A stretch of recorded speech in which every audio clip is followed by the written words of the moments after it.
Doctor ortho Ayurvedic oil and capsule. अब दर्द भी घुटने टेकेगा।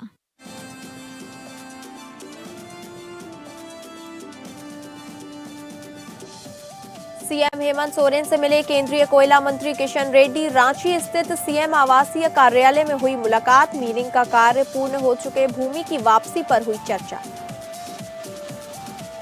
विधानसभा में अनुपूरक बजट पर सीएम योगी ने विपक्ष पर साधा निशाना। कहा, पूर्व की सरकार में यूपी पर चल रहा था गुंडई, अब यूपी में हो रहा चारों तरफ विकास। उन्नाव रेप केस मामले में सीबीआई की बड़ी तैयारी। कोर्ट के फैसले को एससी में चुनौती देगी सीबीआई। कुलदीप सेंगर को राहत देने वाले फैसले को एससी में देगी चुनौती।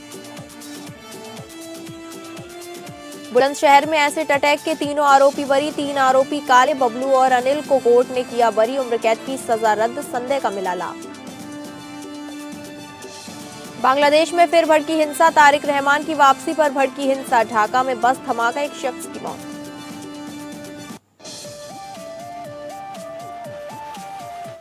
नमस्कार, आप सभी का स्वागत है टॉप अपडेट्स में और मैं हूं आपके साथ अंकिता सिंह। शुरुआत करते हैं टॉप अपडेट्स की, जहां उत्तर प्रदेश विधानसभा में अनुपूरक बजट पर चर्चा के दौरान माननीय मुख्यमंत्री योगी आदित्यनाथ का संबोधन हुआ। वर्दीधारी फोर्स के लिए महत्वपूर्ण होता है जितनी अच्छी ट्रेनिंग होगी, यानी ट्रेनिंग के दौरान जितना पसीना बहेगा उतना सेवा के दौरान खून कम बहेगा। आपने ट्रेनिंग के पीरियड को कम कर दिया था, 9 महीने से घटाकर 6 महीने कर दिया था। भर्ती की प्रक्रिया को पारदर्शी बनाने के लिए काम कर रहे हैं। शिक्षा आयोग में भी उत्तर प्रदेश के रिटायर्ड डीजीपी को इसलिए बैठाया है ताकि शिक्षा माफिया की कमर तोड़ी जा सके।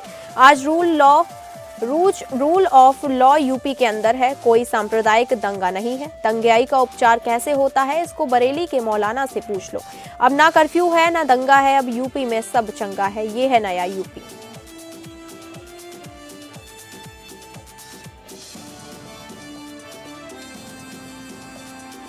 राजधानी रांची के कांके रोड स्थित मुख्यमंत्री आवासीय कार्यालय में केंद्रीय कोयला एवं खान मंत्री किशन रेड्डी ने मुख्यमंत्री हेमंत सोरेन से औपचारिक मुलाकात की।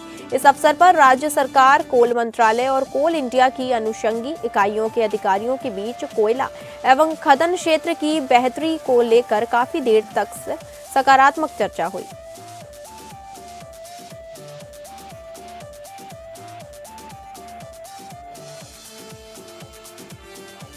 सीएम से कोल मंत्री की राज्य में कोल माइंस से जुड़े महत्वपूर्ण विषयों पर विचार विमर्श हुआ। मौके पर मुख्यमंत्री ने कोल माइंस से संबंधित कई महत्वपूर्ण विषयों सहित झरिया मास्टर प्लान, बेलगाड़ियां, टाउनशिप परियोजना, गवर्नमेंट लैंड कंपनसेशन, खनन कार्य पूर्ण हो चुके भूमि की वापसी, शेष का रिव्यू, नई कोल खनन परियोजनाओं का संचालन इत्यादि मुद्दों पर राज्य सरकार का पक्ष रखा। वहीं केंद्रीय कोयला मंत्री ने कोल खनन परियोजनाओं को लेकर आ रही समस्याओं से मुख्यमंत्री को अवगत कराया। इसी बीच मुख्यमंत्री ने कहा कि केंद्र और राज्य सरकार के बेहतर समन्वय से ही कोल माइंस से जुड़े समस्याओं का समाधान संभव है।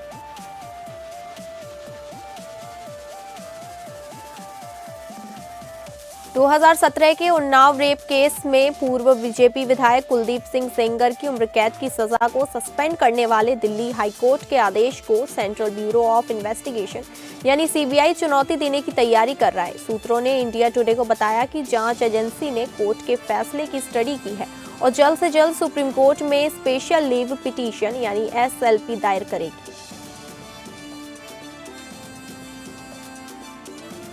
इलाहाबाद हाईकोर्ट ने बुलंदशहर में एसिड अटैक 3 आरोपियों काले, बबलू और अनिल को अपराध से बरी कर दिया है। सत्र अदालत ने इन्हें उम्र कैद की सजा सुनाई थी। ये आदेश न्यायमूर्ति जे मुनी और न्यायमूर्ति नलिन कुमार श्रीवास्तव की खंडपीठ ने दिया था। ये घटना 13 अगस्त 2010 को बुलंदशहर के खुर्सा देहात थाना क्षेत्र के ग्राम धरपा में हुई थी। घर में सो रहे परिवार पर तेजाब से हमला किया गया। रामकुमारी और उनके 2 बेटे रूपेश और चंद्रमोहन झुलस गए थे। उपचार के दौरान रामकुमारी की मृत्यु हो गई थी। अदालत ने मुख्य गवाहों मृतक के पुत्र रूपेश और बेटी बाबित के बयानों में विरोधाभास पाया। दोनों गवाहों ने हमले के तरीके और हमलावरों की भूमिका के बारे में अलग अलग बातें कही। अदालत ने पाया कि घटना अंधेरी रात में सोते समय हुई, ऐसे में हमलावरों को पहचानना मुश्किल था। कोर्ट ने कहा कि अभियोजन के लिए पूरी तरह संदेह से परे अपराध साबित करना जरूरी है। साक्ष्यों की कमी और बयानों में विरोधाभासों को देखते हुए आरोपियों को संदेह का लाभ देते हुए बरी कर दिया गया। राष्ट्रीय जलीय जीव और अनुसूचित एक में शामिल गंगा में डॉल्फिन के संरक्षण को लेकर जहां वन विभाग लगातार प्रयास कर रहा है, वहीं गाजीपुर के कालूपुर गांव के गंगा घाट के पास एक डॉल्फिन मृत अवस्था में मिली है। सूचना मिलते ही वन विभाग की टीम मौके पर पहुंची और डॉल्फिन को अपने कब्जे में लेकर पोस्टमार्टम के लिए भेज दिया है। मौत के कारणों को लेकर फिलहाल स्पष्ट स्थिति नहीं है, लेकिन प्रथम दृश्यता पानी में दम घुटने की आशंका जताई गई है। दरअसल गाजीपुर में गंगा नदी के कुछ हिस्सों को डॉल्फिन संरक्षण क्षेत्र के रूप में विकसित किया गया है। खासतौर पर कैथी थाना क्षेत्र के ढकवा गांव और खानपुर थाना क्षेत्र के पटना गांव जैसे इलाकों में गंगा में डॉल्फिन आए दिन देखी जाती है। वन विभाग द्वारा मछुआरों और स्थानीय ग्रामीणों को जागरूक कर डॉल्फिन मित्र बनाया जा रहा है, ताकि इन दुर्लभ जीव की सुरक्षा सुनिश्चित की जा सके। गंगा में डॉल्फिन न सिर्फ अनुसूचित एक का संरक्षित प्राणी है, बल्कि भारत का राष्ट्रीय जलीय जीव भी है, जिसके शिकार पर कठोर दंड का प्रावधान है। बहराइच के नवाबगंज क्षेत्र स्थित चैनेनी गांव में तेंदुए के हमले से 2 ग्रामीण गंभीर रूप से घायल हो गए। ये घटना सुबह उस समय हुई जब एक महिला घर से बाहर गई तो तेंदुओं को देखा। महिला के शोर मचाने पर ग्रामीण मौके पर जमा हो गए। इसी दौरान तेंदुआ गांव के पास स्थित आम के बाग की ओर बढ़ गया। तभी उसने आराम, धीरज और नेगी नामक 2 ग्रामीणों पर अचानक हमला कर दिया। ग्रामीणों के शोर मचाने पर तेंदुआ जंगल की ओर भाग गिरा। ग्रामीणों की मदद से दोनों घायलों को सामुदायिक स्वास्थ्य केंद्र चरदा ले जाया गया। वहां चिकित्सक डॉक्टर महेश विश्वकर्मा ने प्राथमिक उपचार किया। घायलों की गंभीर स्थिति को देखते हुए उन्हें बेहतर इलाज के लिए जिला अस्पताल रेफर कर दिया गया है। घटना की सूचना मिलते ही वन विभाग सक्रिय हो गया। अब्दुलालगंज रेंज के रेंज अधिकारी पंकज साहू ने बताया कि मौके का निरीक्षण किया गया है और तेंदुआ जंगल में चला गया। एहतियातन क्षेत्र में वन स्टाफ तैनात कर लगातार निगरानी की जा रही है। इस घटना के बाद से गांव में दहशत का माहौल बना हुआ है। मैनपुरी जिले की एलाऊ पुलिस ने अपराध पर प्रभावी नियंत्रण के लिए चलाए जा रहे अभियान के तहत बड़ी सफलता हासिल की। पुलिस ने 2 शातिर चोरों को गिरफ्तार कर उनके पास से 10 चोरी की मोटरसाइकिलें और एक अवैध तमंचा और कारतूस बरामद किया है। पुलिस अधीक्षक सिटी अरुण कुमार ने एक प्रेस वार्ता में इस घटना का खुलासा किया। उन्होंने बताया कि 24 दिसंबर को बधीरुआ गांव से एलाऊ जाने वाली सड़क पर एलाऊ चौराहे से लगभग 800 मीटर पहले चेकिंग के दौरान इन दोनों व्यक्तियों को पकड़ा गया।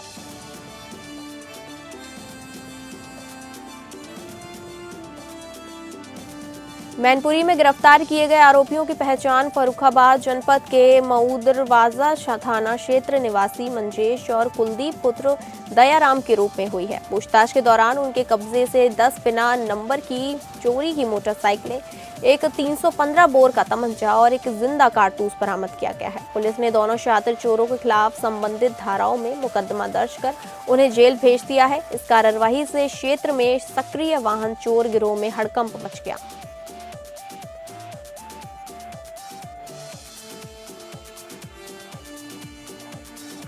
मैनपुरी के बेबर थाना क्षेत्र में एक सड़क हादसे में एक बच्ची की मौत हो गई। तेज रफ्तार स्कूली वाहन ने बाइक सवार पति पत्नी और उनकी भांजी को टक्कर मार दी।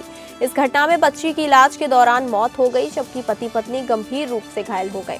घायल पति पत्नी को सैफई मेडिकल कॉलेज रेफर किया गया है। यह हादसा बेबर कुसमरा मार्ग से जखा गांव को जोड़ने वाला संपर्क मार्ग पर हुआ। जानकारी के अनुसार जखा हवेलिया निवासी सुधांशु अपनी पत्नी कल्पना और भांजी पलक के साथ बाइक से छिनकौरा अस्पताल दवा लेने गए थे। वो पत्नी और बच्ची की तबीयत खराब होने के कारण दवा लेकर वापस गांव लौट रहे थे।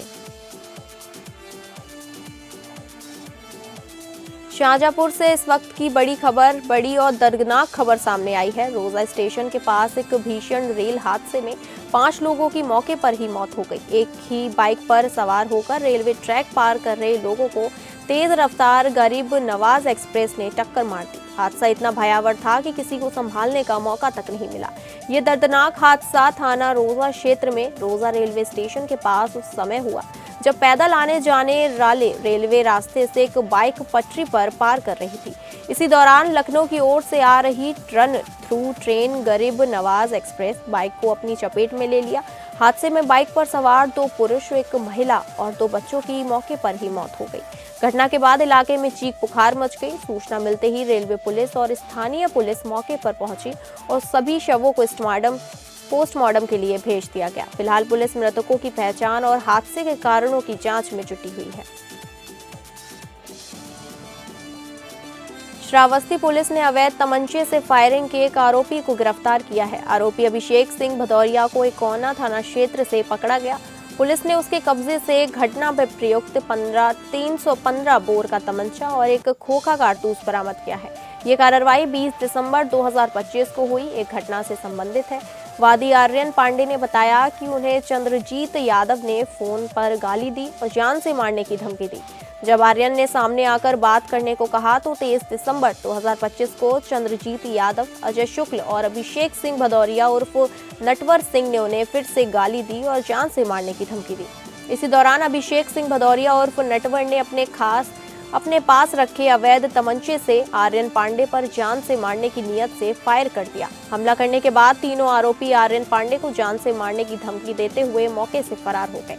पीड़ित आर्यन पांडे की लिखित तहरीर के आधार पर थाना इकोना में मामला दर्ज हुआ है। पुलिस इस मामले की विवेचना कर रही है।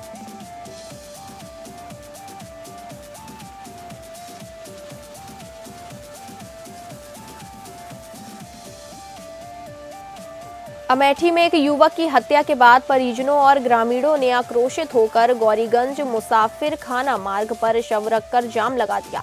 ये घटना तब हुई जब पोस्टमार्टम के बाद युवक का शव घर पहुंचा। मौके पर सैकड़ों ग्रामीण मौजूद हैं और पुलिस बलों ने समझाने का प्रयास कर रहा है। ये पूरा मामला मुसाफिर खाना कोतवाली क्षेत्र के पिंडारा ठाकुर गाँव का है। बीती शाम रत्नेश शौच के लिए गए थे, तभी पड़ोस के कुछ आरोपियों ने धारदार हथियार से उन पर हमला कर दिया।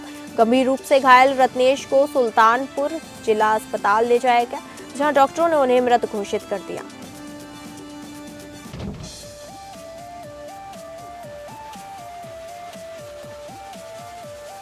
बांग्लादेश में हिंदुओं पर हो रही हिंसा के विरोध में हिंदू संगठनों का विरोध प्रदर्शन हुआ। हिंदू संगठनों ने बांग्लादेश में हिंदुओं को चुन चुन कर मारे जाने का आरोप लगाते हुए इस्लामी कट्टरपंथ का पुतला फूंका। तिरवा क्रॉसिंग से बस स्टैंड तक पैदल मार्च निकालकर बांग्लादेश सरकार के खिलाफ जमकर नारेबाजी की। प्रदर्शनकारियों ने भारत सरकार से बांग्लादेश में हो रहे हिंदुओं पर अत्याचार का संज्ञान लेने की मांग की। प्रदर्शन के दौरान सुरक्षा के कड़े इंतजाम।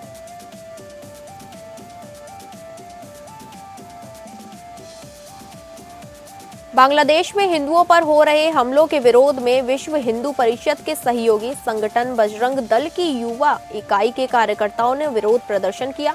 नगर के सदर चौराहे पर कार्यकर्ताओं ने बांग्लादेश के प्रधानमंत्री मोहम्मद यूनुस के जमकर नारेबाजी की।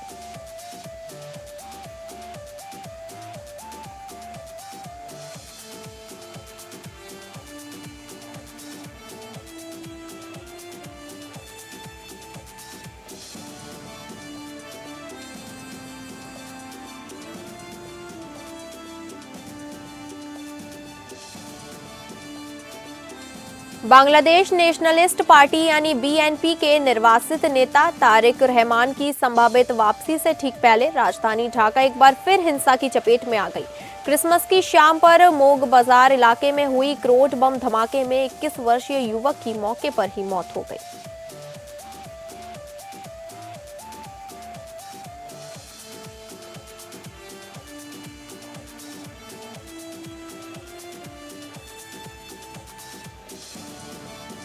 दोबारा हिंसा ने राजधानी ढाका की सुरक्षा व्यवस्था और राजनीतिक माहौल को लेकर गंभीर सवाल खड़े कर दिए हैं। पुलिस के मुताबिक अज्ञात बदमाशों ने मोग बाजार फ्लाईओवर से नीचे सड़क पर एक शक्तिशाली क्रूड बम फेंका। बम सड़क पर चलते युवक के सिर पर लगा, जिससे उसकी मौके पर ही मौत हो गई। धमाके के बाद पूरे इलाके में दहशत फैल गई। मृतक की पहचान 21 वर्षीय सैफुल सियाम के रूप में हुई है। वो मोग बाजार इलाके की एक ऑटोमोबाइल एक्सेसरीज की दुकान में काम करता था। पुलिस ने बताया कि सियाम पास की दुकान से नाश्ता खरीदने निकला था, तभी ये हमला हुआ। मौके पर मौजूद चाय की दुकान के मालिक फारूक ने बताया, अचानक जोरदार धमाका हुआ। मैंने देखा कि सियाम जमीन पर गिर पड़ा था। उसके सिर से खून बह रहा था और हालत बेहद भयावह थी।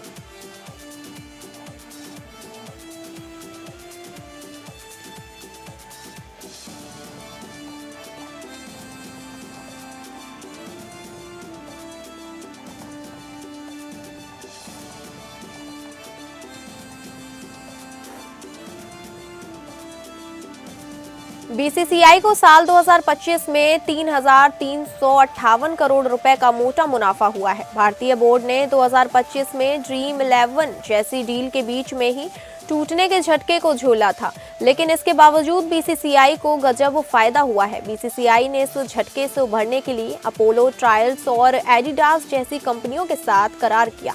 हालांकि बीसीसीआई की आईसीसी से होने वाली कमाई में गिरावट हुई है। बीसीसीआई को आईसीसी की टोटल कमाई का 38.5% हिस्सा मिलता है, जो दूसरे क्रिकेट बोर्ड के मुकाबले सबसे ज्यादा है।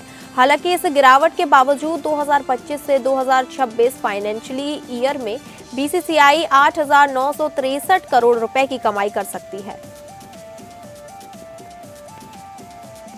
बीसीसीआई की कमाई की ये खबर जैसे ही सामने आई, सोशल मीडिया पर फैंस ने उसे कोसना शुरू कर दिया। फैंस का आरोप है कि इतना पैसा कमाने के बावजूद बीसीसीआई घरेलू मैचों की कवरेज ठीक से नहीं करती। विजय हजारे ट्रॉफी में तो विराट कोहली और रोहित शर्मा जैसे सितारे खेल रहे हैं, उन्हें भी कवर नहीं किया गया। यही नहीं, बीसीसीआई ने जब इन दोनों खिलाड़ियों के वीडियो सोशल मीडिया पर शेयर किए तो वो भी बेहद खराब क्वालिटी के थे।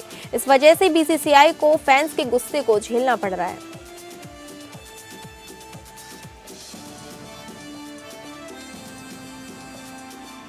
फिलहाल टॉप अपडेट्स में बस इतना ही। नमस्कार।